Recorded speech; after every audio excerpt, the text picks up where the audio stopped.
Hello, everybody. Mark Comfort here. We've got a full house tonight for this exciting webinar on Azamara Club Cruises. We're going to talk to you about small luxury cruising tonight. We're going to talk to you about this very unique brand called Azamara, who I know quite well. I've taken groups on Azamara. We've sent just hundreds and hundreds of clients on, and everybody comes back loving it. And I think this is the perfect kind of experience for the times that we're in.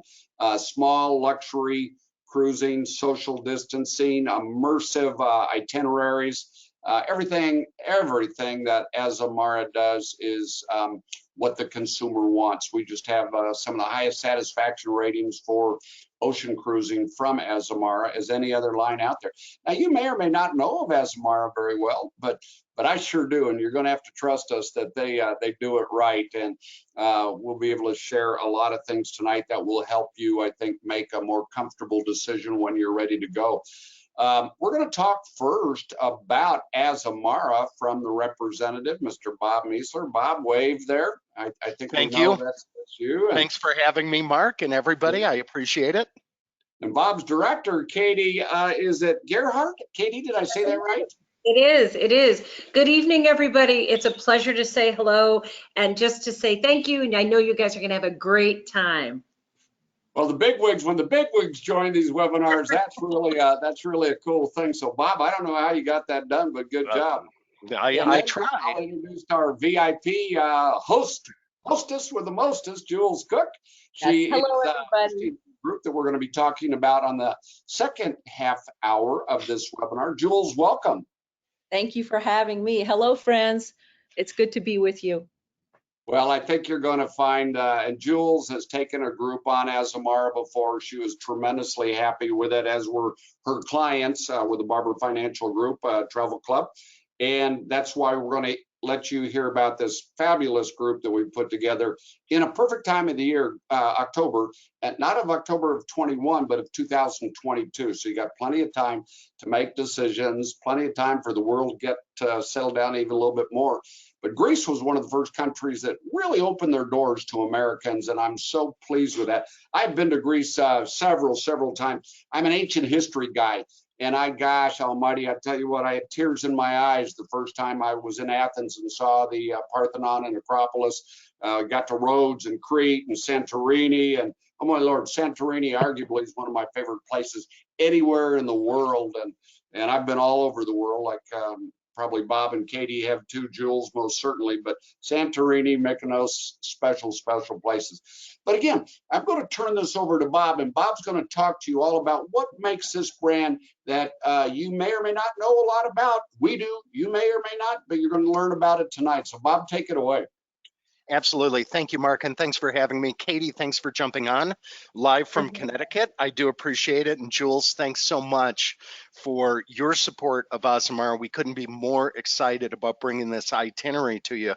And Mark, you really hit it on the head. You know, there's something about Santorini, and there's something about Mykonos, there's something about Athens, but the way I look at Greece is I think about all of those picture books and geography books that we looked at when we were younger.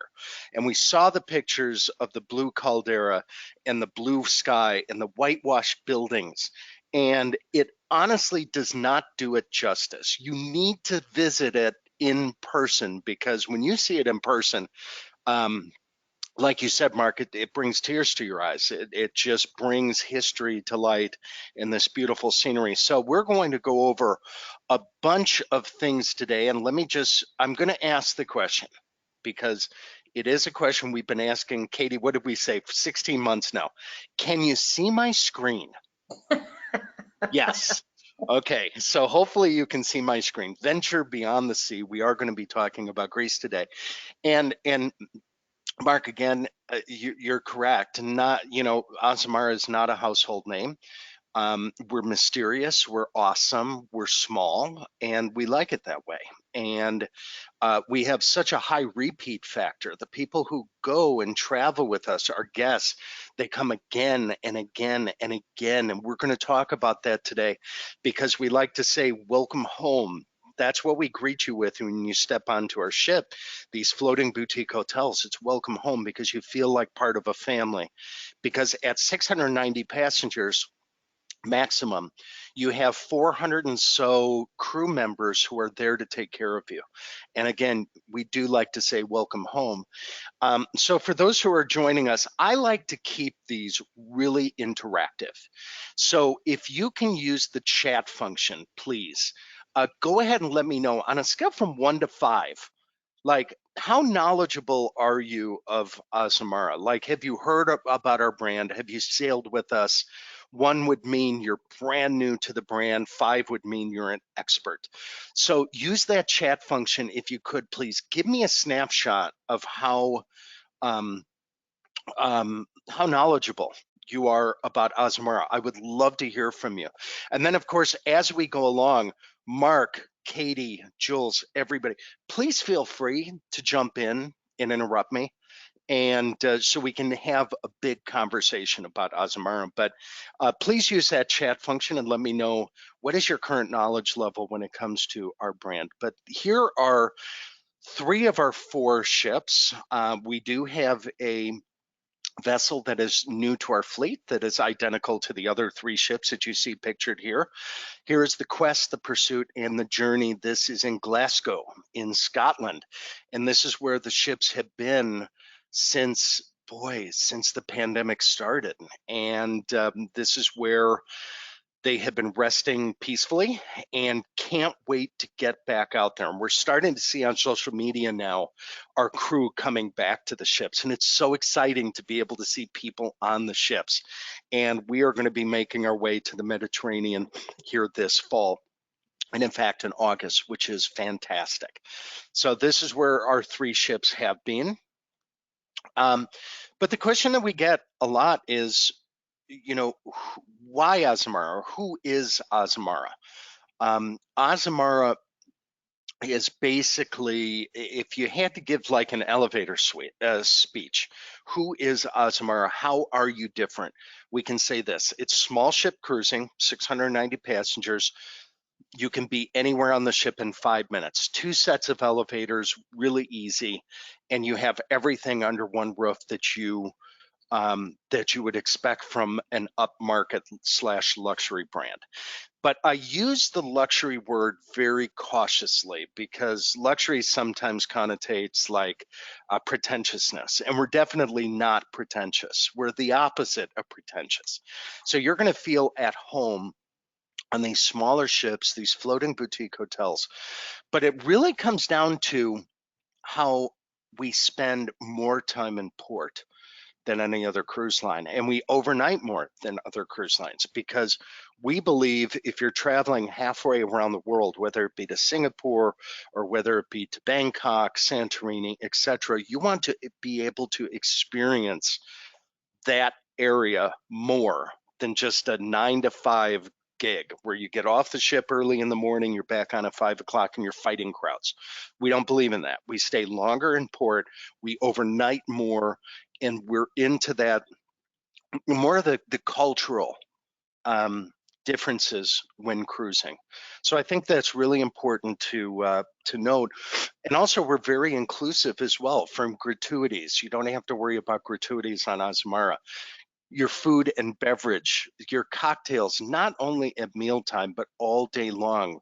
Beer, wine, cocktails, bottled water, soda, coffee, etc. It's all included all day long, so you don't have to worry about that, as well as some other cool things as well, which we'll talk about as we move along. But again, I go back to saying, welcome home. It's your floating boutique hotel. It's your boutique hotel at sea. And one interesting thing about us is we're able to go up rivers. Now, it doesn't apply to this voyage, but we're able to get up rivers to a certain extent. So Bordeaux, Sevilla, St. Petersburg, we're able to get up the river. So where we dock, for instance, in St. Petersburg, Russia, is right downtown on the Neva River, 3 blocks from the Hermitage Museum. That's a big difference, because if you're sailing on a large cruise ship, you're about an hour outside of town, about an hour outside of town on the Gulf of Finland. So I think that's really important. And again, it's welcome home. It's your floating boutique hotel. So I wanted to show some of the decor that we have on board, of course, to show, again, it's not pretentious, it's not over the top. It's luxurious, it's comfortable, and it's very genuine. That's what I speak about, talking about our crew, is genuine. And you'll make lifelong friends, I guarantee you. So many of our guests already have.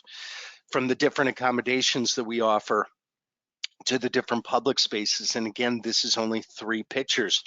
I wish I could show you all of the photos of everywhere on board, but from the pool deck to the living room to the den, very relaxing, and again, non-pretentious. And the living room is one of my favorites because it's way up top and it's forward facing with spectacular views of the sides and forward.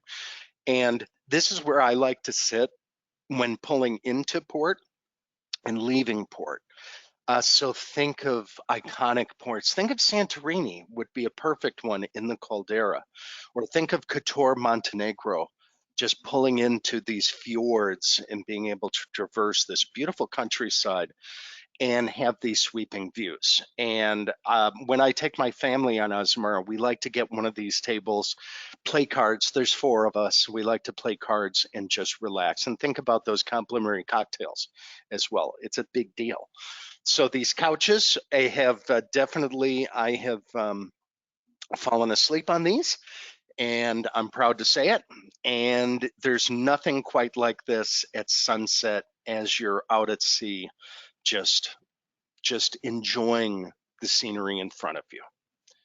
But that's just one area on the ship. But all over the ship, you have lounges, you have local entertainment, you have entertainment every night, the Best of Broadway in the Cabaret, which is our theater, very intimate, cozy theater on the Best of Broadway. Every single night you'll have entertainment. And of course, the middle photos in our den, it's one of our just favorite spaces on the ship, and be able to enjoy a cocktail and relax. But dining, see, I'm one of these guys, I'm always planning my next meal. So I don't know about you, but I'm always planning my next meal. Like, I wake up in the morning thinking about what I'm going to have for dinner. Where am I going to eat? And it has to be planned out. It's something that's important. So what I do is I turn on the TV, and the TVs in the stateroom, they have our menus up of like what's going to be featured tonight in Discoveries. And I watch TV and I go through the menu and I decide on where I'm going to eat that night based on the menus. And you can't miss with Discoveries. This is our main dining room, open seating. So it's not timed seating. It's come as you are, come as you see fit. And it's a menu that changes every single night. And the number one thing that stays on the menu, because we can't get rid of it, because people would be very upset, is escargot. So escargot is the number one asked for appetizer in Discoveries. So everybody loves our escargot, but we have other dining on board as well, from outdoors at the patio, very casual, to Prime Sea, which is our steakhouse, to Aquilina, which is more of our upscale Italian restaurant. No matter what kind of dining you're looking for, we have something from very casual to very elegant, including 24-hour room service as well. So, this photo is really what really ties it together for me. And because I go back to that word, that genuine word. All of these folks, from Captain Johannes, top center, Captain Carl, my very good friend, top right, Heike, and Amanda, and Eric, and Tony, and Rizard, they're all my friends, and we all get along so well because, again, we're smaller. So we get to know each other, and that shines through. So when you're on board, you are going to get to know these folks inside and out. And it's just so much fun because, again, it comes back to that word of being genuine. And when you come home, that's what you're going to talk about. So when you get back from Greece, you're going to talk about how you made these lifelong friends. It's amazing. And we also do some fun stuff as well. So we have a white night once per voyage where we have a big party on the deck. We have this amazing dinner. This was taken in Monte Carlo. We bring on live entertainment, singing, dancing, the whole 9 yards. And of course the cocktails are flowing as well, but the crew gets involved. And my buddy Rizard, right up in the upper center, making some either crepes or bananas Foster. I'm not sure which one it is, but definitely we get everybody involved and we just have a fun time out on the deck as well. So now this leads us to our second part of our discussion. I'd like you to use the chat function because we are going to get a little bit engaged during this part, because I do have a couple of, they're kind of like trivia questions. I'm going to show some photos and I'm going to ask you to get involved and let me know what you think these items are. But I just, there's nothing like Greece. So I'm going to tell a quick story. So when I started with Azamara, it's 6 years ago. Wow, my anniversary is coming up here this month, 6 years ago. The first place that they sent me was Greece because they wanted me to learn about the product, learn about longer stays, more overnights, etc. And they couldn't have given me a better itinerary because it had been my life stream to go to Santorini. And it was my life stream to eat in a local taverna overlooking the caldera at sunset. So very specific. So I did just that. So I got off the ship first thing in the morning, opened my blinds, could not believe I'm in Santorini. And I took the vernacular up top into Ia, or Thera, I think there, and then went to Ia. And I found a little taverna. And it was 5:30-ish. And I sat down and I ordered octopus and some mussels and a ice cold Mythos beer, which is the local beer, olives, bread, olive oil, the whole spread. And I sat there just myself. And do you know when you're in your travel like happy place? That's where I was. I was in my happy space and I felt that overcome me, like I cannot believe I am here. And I got to see the sunset, which is spectacular, in Santorini, and enjoy this wonderful food. And there were 3 ships in the caldera. There was Azamara and there were 2 other ships. Do you know the other ships left at 5 o'clock? They left, gone. And I was there to experience Santorini, I think, until 10 o'clock at night or something. So it quickly gave me that sense of identity of who Azamara is and what we're there for. So you're going to see iconic ports from Athens, and Mark had mentioned the Parthenon and the Acropolis, etc., to Santorini. Here's that picture, overlooking the caldera, and you can see one of our ships down there. And they say this is where Atlantis is, buried in that caldera. But here's a question. So use the chat function. Let's have fun. So tell me, what is this iconic drink? So there's an iconic drink that you drink in Greece, and you say "Opa" when you drink this. And it should be cold. Now, in Turkey, they call it something else. They call it like tiger milk, and there's a whole other story around this. But what is this drink? Use the chat function. Let me know. Don't be shy. Let me know what this iconic drink is. So it kind of tastes like licorice, and it's delicious, and it goes down very smooth. But the correct name of this drink is ouzo. And you say "Opa" when you drink it. So ouzo. So that's something you're definitely going to want to have while you're in Greece. Rhodes, you're going to visit Rhodes. You're going to visit Mykonos. And here's another one. And use the chat function if you'd like. Now, I don't know about other parts of the country, but this is a big deal at Greek restaurants, or even like pancake houses in Chicagoland. So it's a fried cheese, and what they do is they put a little liquor on it and they flambe it right in front of you, and they say "Opa" when they flambe it. And this is called saganaki. So Saganaki is an amazing fried cheese.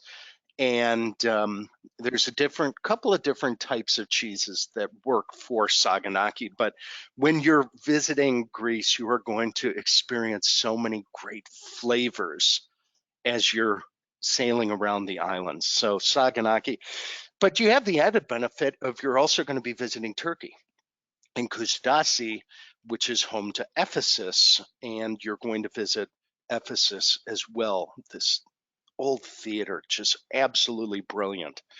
But this is what we've all come to talk about.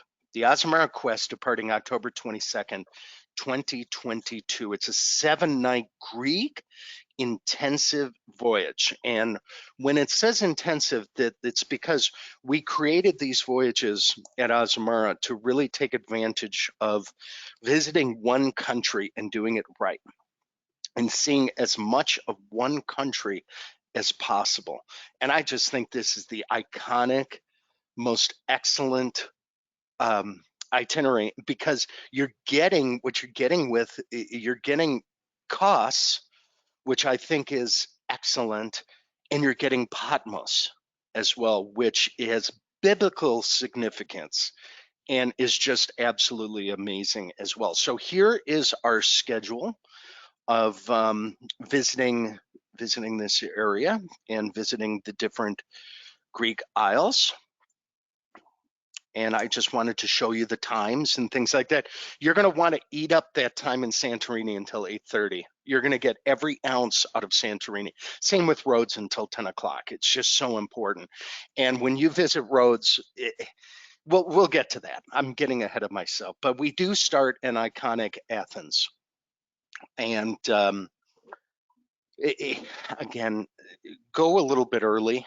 And Jules, I know you'll talk about this as well. Jules, did you want to interject at all as we're going along here? I just might. Feel free, please, All right. my friend. All right, I Please will. feel free. Can I do that right now, Bob? Please do. Please do. I've been wanting, when you were talking about Santorini and seeing sunset, the 2 other times I was there, we were on one of those ships that was leaving right at 5 or 5:30, 6 o'clock and missing sunset. And to your point, I think that is truly, oh my gosh, I think that's truly, I love, whatever it is, everybody loves sunsets, right? But you might not enjoy anything more than being at one of those little taverns or cafes, whatever you want to call it. And Bob, you can have your local beer. I'm going to have the local wine, and you know, I've been to Ephesus, like I say, I think 2, 3 times. I can't remember, or not Ephesus, but Santorini, and I've never once taken a tour because the place is so spectacular, so idyllic. You just want to soak it all in right there. So I agree with you, and it's funny because we will talk about wine a little bit here shortly. And we only have 2.5 more hours to go on this presentation, so I hope everybody's comfortable. No, I'm just kidding. Jules, I'll tell you what, Bob's making me hungry. Are you hungry yet, Jules? I'm ready. Oh, I should have bought a bottle of Ouzo. I could have been yeah. sipping that. What was I thinking? No, if you start drinking Ouzo, we're going to mute you. I think we'll be shut down for the night if we get started on Ouzo. That's definitely a crowd pleaser. But, you know, it's interesting, Mark, that you bring up wines, because we actually offer a shore excursion to a winery on Santorini. And you wouldn't think, because it's volcanic, you wouldn't think of it lending itself to the topography to wines, but they actually have some really good, believe it or not, like sweet wines that come out of Santorini. So that's something that we offer, and it's kind of a neat thing because you wouldn't associate wine with these volcanic islands, but we do start in Athens, historical Athens, and Piraeus is the port that we start out of. And this is a legendary port in history. I believe it's the oldest port in Europe, might even be the world. But that's the port that we do leave out of, is Piraeus. And we, you'll have some time to go early, you know, maybe a day early, and shop, because You're from a historical standpoint, you're going to be delighted with this tour. If you're a history buff, you're going to love this. But from a shopping perspective as well, so many unknown things that you can purchase, like evil eyes, these beautiful necklaces, keychains, whatever, these evil eyes meant to keep away evil. And I know this sounds really weird, but sponges. They're known everywhere you pass, they sell sponges. And it's all about these little tavernas that you just pop into. I like to treat myself when I'm in Europe. I stop and I sit down and I get an orange Fanta and just relax, watch the scenery go by, people watch. But it's iconic shopping, and the shopping is fantastic. So now we make our way to Santorini, and we are staying until 8:30 at night. And there's a couple of ways up into Thera, and one of them is by donkey.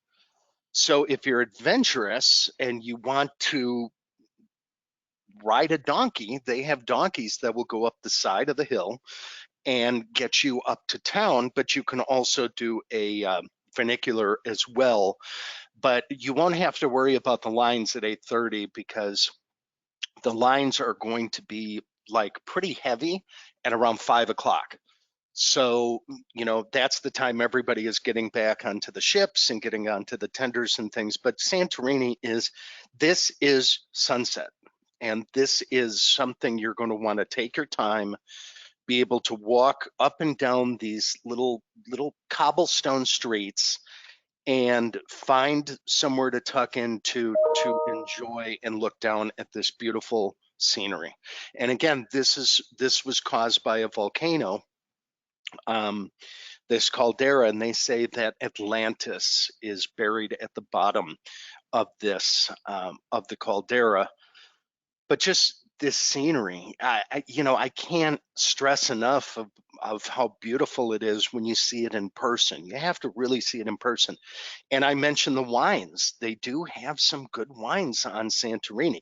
Some I tasted were pretty dry and not so good, but there were so many good surprises, both red and white and dessert wines.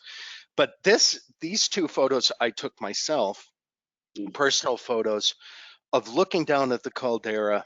This was my seat at the little taverna.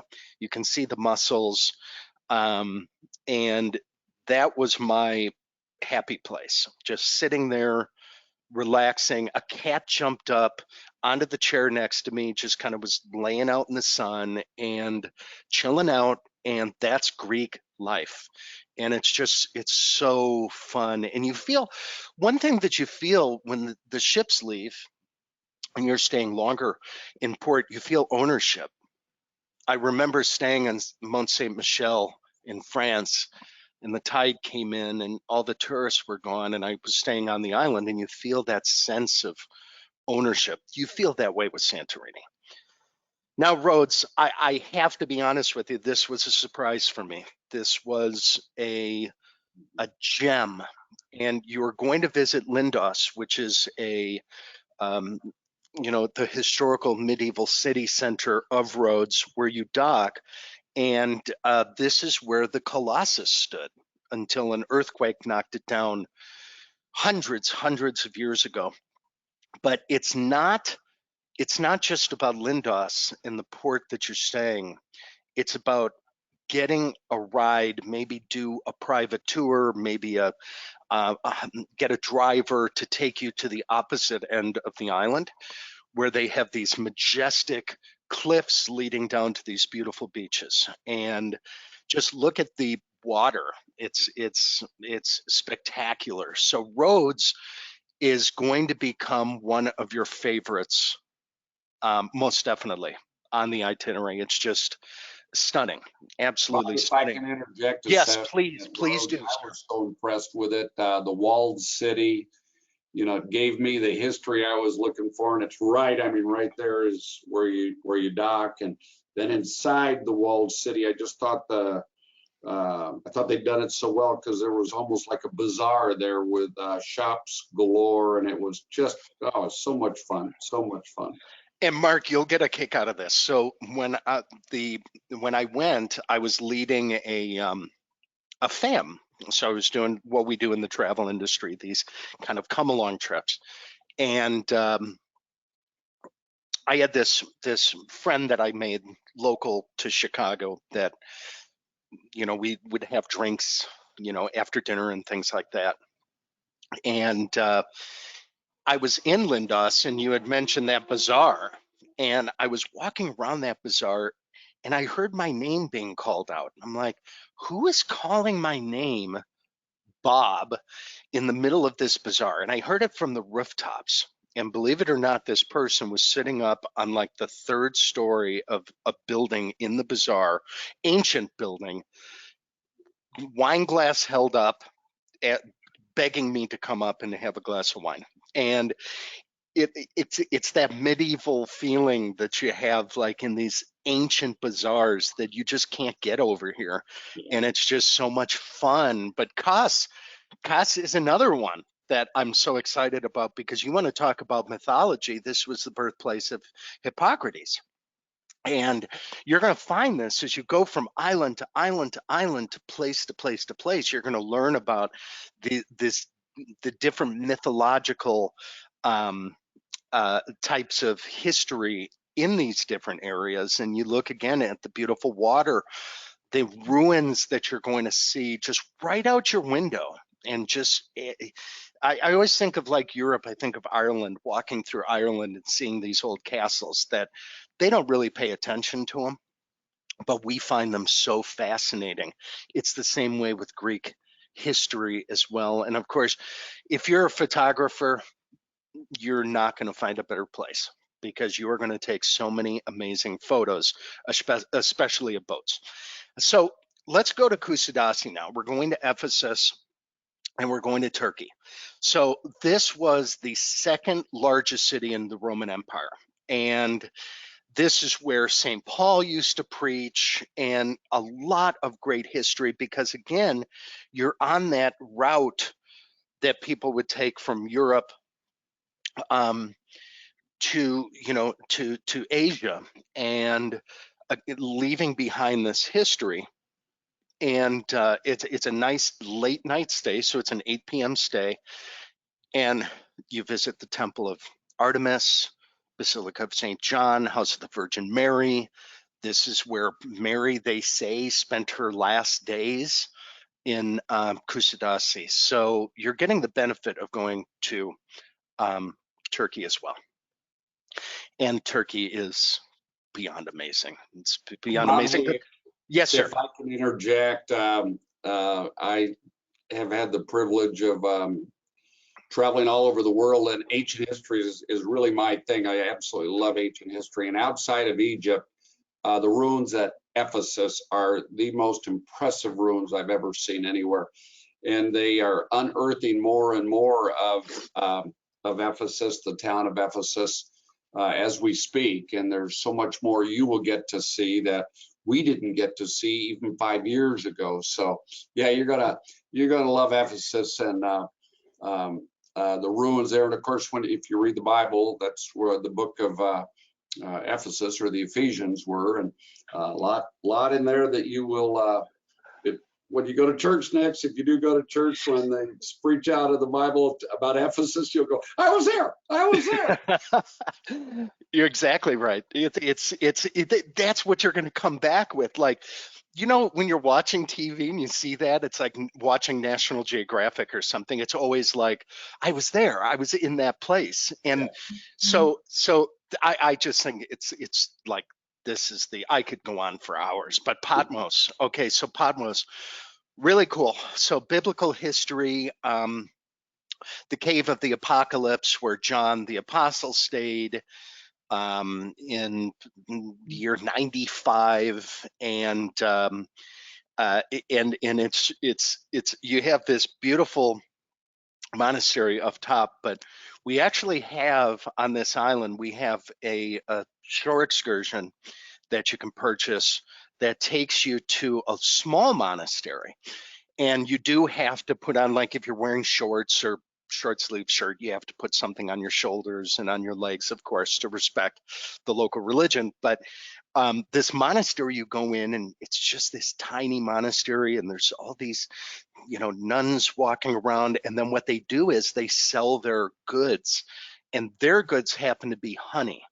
So anything related to honey, whether it be pure honey or soap, etc., they sell it right there. And in Patmos is these little streets, a labyrinth of little ways to get lost in Patmos, which is actually a good thing because you uncover so much as you're walking around doing some shopping or looking for maybe a little taverna.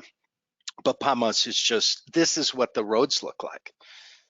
Just absolutely gorgeous. You can't just find anything more stunning than that.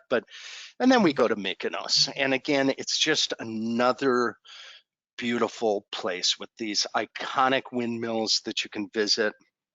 It is a postcard, and the little places where you can have lunch go right onto the water. So you can walk outside on like a patio and literally put your feet in the water as you're enjoying a cocktail or enjoying lunch. It's just this beautiful.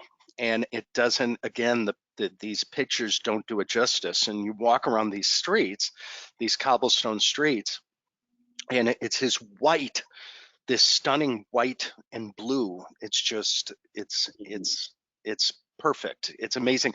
These are all personal photos. These three boats are always a good thing to take pictures of course. And these, again, little tavernas. I don't really recommend the one to the lower left just because it's right near the dock. So you want to walk a little bit further to try something maybe a little more Greek and not touristy, but you can't go wrong, and the local, from moussaka to the different kebabs that you can get, to the gyros, to the baklava. You have to try the baklava when you're there, the wonderful sticky dessert, just beautiful. And then, of course, we end up back in Athens. So when people come back with sailing with Azamara, they really mention three things in particular. They mentioned the longer stays in port and the time in port. They mentioned the size of the ship and just how you don't feel stressed. There's no lines. You don't feel any sort of stress. And then they also talk about the crew experience. It's just something that's very relaxing. It's perfect for me because I'm a land driven by kind of the land experiences. So you're getting the land experience, but you're also on a ship, and you can unpack once and be, in these beautiful places first thing in the morning. I jump out of bed. I'm like a little kid. I jump out of bed and I open up the drapes. And where am I at? I'm in Mykonos. I see the windmills, or I'm in Patmos. I see the fortress. And this is just one of those itineraries that I think is a perfect itinerary. So I'm sorry, because this actually took 40 minutes. I went long with this, and I apologize, but I hope you all got something out of this because I love this itinerary. No, we did. Hey, would you be able to put that itinerary back on the main screen there for us? Because I was going to ask Jules a couple of questions about, and I'll just ask you now, Jules, while Bob's doing that. You picked this itinerary, Jules, and you came to me with it. I said, this is spectacular. So what was it that appealed to you most, or was it just everything about this itinerary? Well, the Mediterranean has my heart. There's no doubt about it. We first went to the Mediterranean in 2010, and we flew into Rome, and we went down the Amalfi Coast, and then we sailed over to the islands and did several of these stops, but not all of these. So I'm super excited about getting to go to Kos and also Patmos. And we did the stop in Ephesus, and I was blown away by how beautiful Turkey was. It caught me completely off guard. And they said, the the Turkish folks and the people that live around near this country, that's where they go to holiday. You know, that's where they go to get away and spend time. And since it was our first trip, we had a solid 2 weeks booked, and we didn't get a chance to go over to Istanbul and spend some time there, and then to go up to, is it Kusadasi? Kusada? Kusadasi. Let's see, Cappadocia. It's a mouth. I Oh, apologize. Cappadocia. It's a I mouthful. totally butchered that. And I thought, well, it would be lovely to go back to Greece and get a chance to see this beautiful part of the world again, and then add on a little, you know, 4 or 5 days before, and see more of Turkey because it was so beautiful. And that's why I picked it. I thought it will call me back over and over again in my lifetime. And I thought, let's do it again, you know? Oh, and I, you know, it's funny because people like the you know, visiting Kusadasi, it's that voyage that I went on 6 years ago, actually part of it was visiting the turquoise coast of Turkey. So it was like Bodrum, Marmaris, etc. Mhm. And I didn't know what to experience. I was completely blown away with the Turkish people, how friendly and accommodating they are.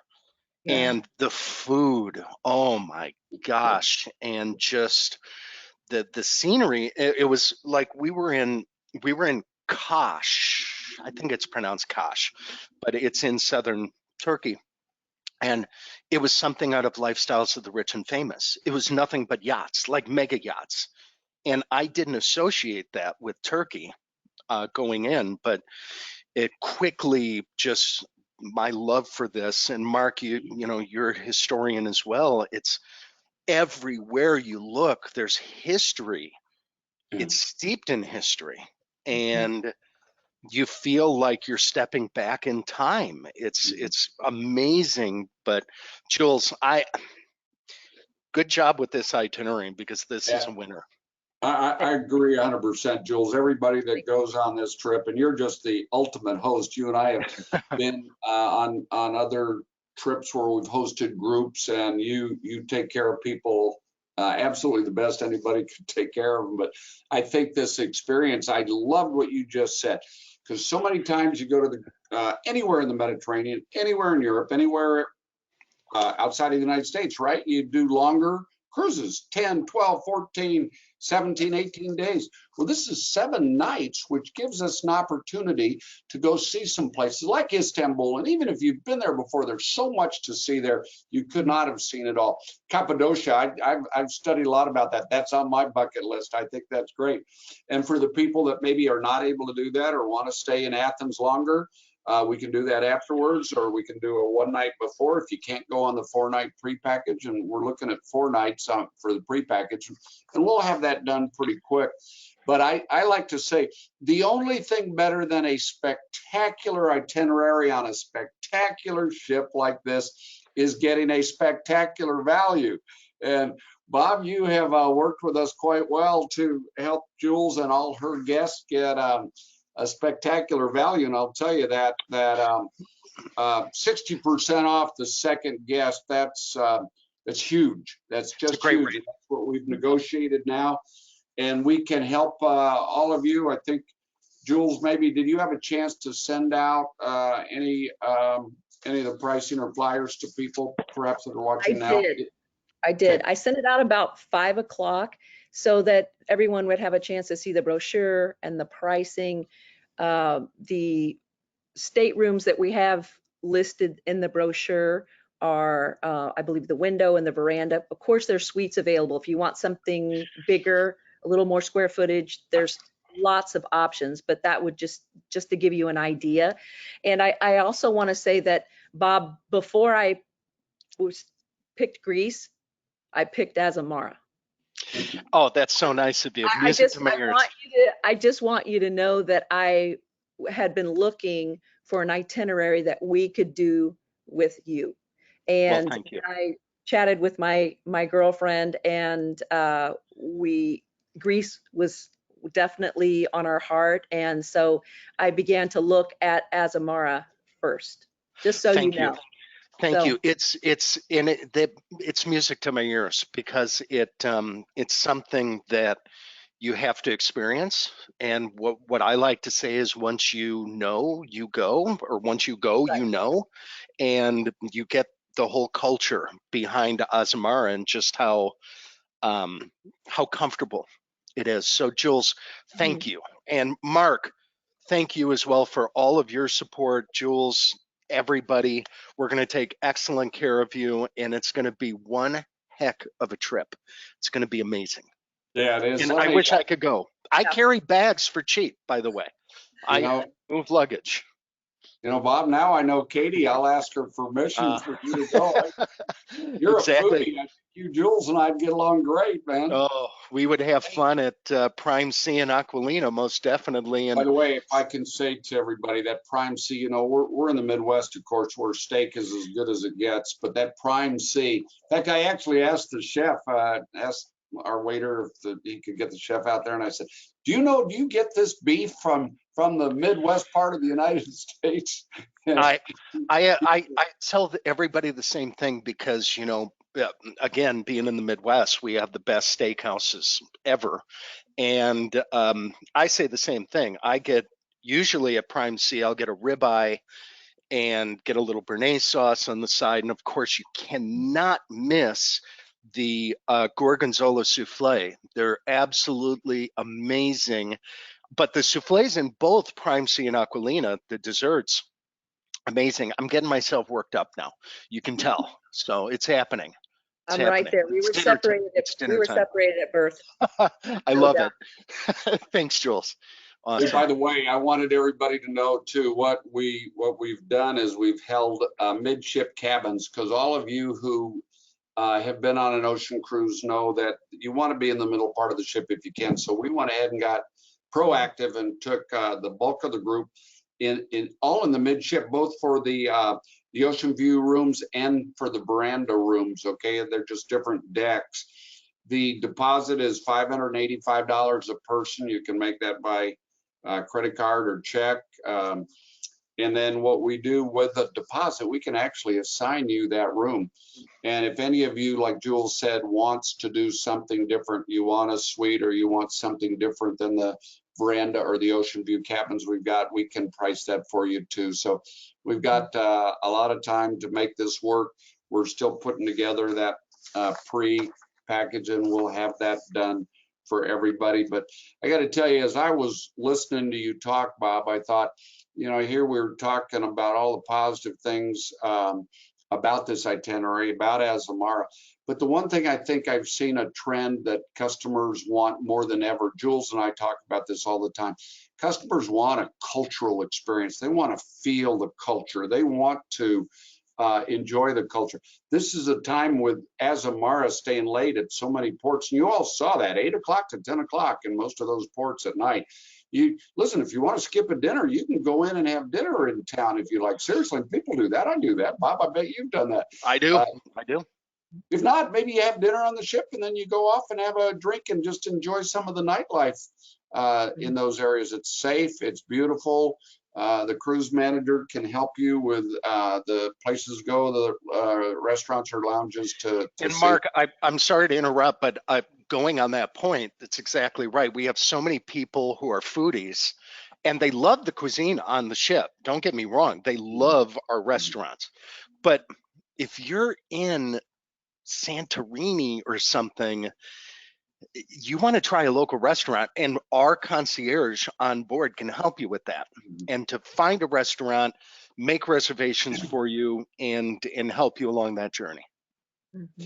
If I could say one thing too, along the line of dinner, one of the things I love about a small boutique ship is you go to dinner when you want to go to dinner, and you sit with who you want to sit with. If you want to sit with the same person every night, you certainly can, but it's a wonderful way to make friends and come together and not know that you have to sit at an early dining or a late dining, that you can go when you're ready, when you're hungry, and sit where you want and who you want to sit with, which I think is beautiful. I mean, you can't beat that. Agreed. Agreed, If you've agreed. been on the big ships, you know, you sit with the same people every single night. It's a really a beautiful chance to kind of enjoy everyone. I agree with that 100%. And Bob, another thing I would call Azamara, it's most certainly not formal at all. Country club casual may be the right terminology for dress. And I think that's what people want nowadays too. You know, we all have to live by what the weight limits are on our luggage to go to Europe. So, you know, honestly, I love the country club casual feel. That's a good thing, I think. Yeah, we tell everybody, you know, if you're into the whole kind of old school cruising mentality, you're not going to feel out of place if you want to put on a nice suit or something like that. But we have so many of our guests who have been like, I've been there, I've done that, I've worked really hard, and I don't want to wear a tie. And we don't make you wear a tie, even in Prime Sea or Aquilina. You know, what I usually wear is slacks or khakis and a golf shirt or a button-down shirt. And you're exactly right. If you don't have the weight restrictions when putting together your suitcase before you travel and having to worry about being overweight with your luggage. So it was so funny. It was a couple of years ago, but I was on board and there was a gentleman who, you know, the old joke of like, you look like you fell through an awning. And basically that's kind of how it was. It was like plaid shorts, plaid shirt, the whole 9 yards, Rodney Dangerfield type, right? And he was so much fun. And he sat with me to have breakfast. And he's like, you know what I love about Azamara is I never feel judged. I never feel like I'm out of like character with the clothes that I'm wearing, etc. He always feels comfortable. And trust me, he had a lot of money and he could dress however he likes, but he liked being comfortable. And that's what we're all about. Like I said, not pretentious, country club casual, smart casual, relaxed. And Jules, again, going to dinner at Discoveries, you don't have to be like, okay, well, I need to be right on time at 7:00. You know, you can go as you are. So I appreciate the opportunity. Yeah. One last thing I'll say to everybody, listen, we can help you with your airfare. We can help you if you've got points. We can give you guidance on times and where to go and how to get there, that sort of thing. Same way with travel insurance. I think right now that's a big deal, the travel insurance. So Andrea Redding, who is vacationing with her family now in Puerto Vallarta, Mexico, and she won't be here tomorrow. She'll be here next week. So my assistant, who's our group coordinator, Lynette Tolge, if you have questions, I'll be here tomorrow for 2 more days. And before I go to the Galapagos Islands with my family, but Lynette Tolge or myself can help you if you've got questions. You can call us. Most of you, if you have a registration form that was sent out, it's our phone number is 816-505-1500. I'm still the kind of guy that likes to call and talk to people, but you can email us too, of course, at Cruise Holidays Mark at cruiseholidayskc.com or Andrea at cruiseholidayskc.com. It'll get to us. And Bob, I thank you so much. Jules, I agree with Bob. You did a marvelous job of picking the right ship for the right time. No doubt about it. I mean, more than ever, that size ship, small, luxury, inclusive cruising is what Americans want, especially Midwesterners. And then number 2, this is a spectacular itinerary. So good job, Jules. Any last words?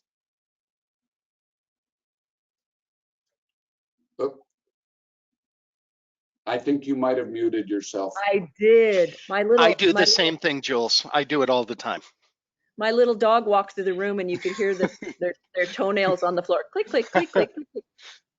Now, I just wanted to thank everyone for joining us tonight and for sharing the passion of travel and the impact that it makes on our lives and our hearts. And that's one of the things that I love to save my money for is experiences and the joy that it brings to me and to my family, my friends. So thank you for your interest. I really appreciate it. And thank you, Bob and Mark. Thank you. Yeah. Awesome. You know, we have a slogan here, or mission statement, honestly, that we all three agree with is we want to help you make memories that last a lifetime. And I know Bob with Azamara, Jules with Barber Financial Group, myself, my staff, we thank you for joining us tonight. We promised we'd keep you under an hour, so let's see. I think we better say goodbye. We've got 2 minutes left. Good job, everybody. Thank Hey, you. we did it. Ah, We're we did it. superstars. Hey, Thank thank you. you, everybody. Thank Bye. you, Mark. Thank you, Jules. Really appreciate you both and look forward to going on this adventure with you. Yeah, Thank great, you. great job. Thank you all. Thanks. Good night. Bye-bye.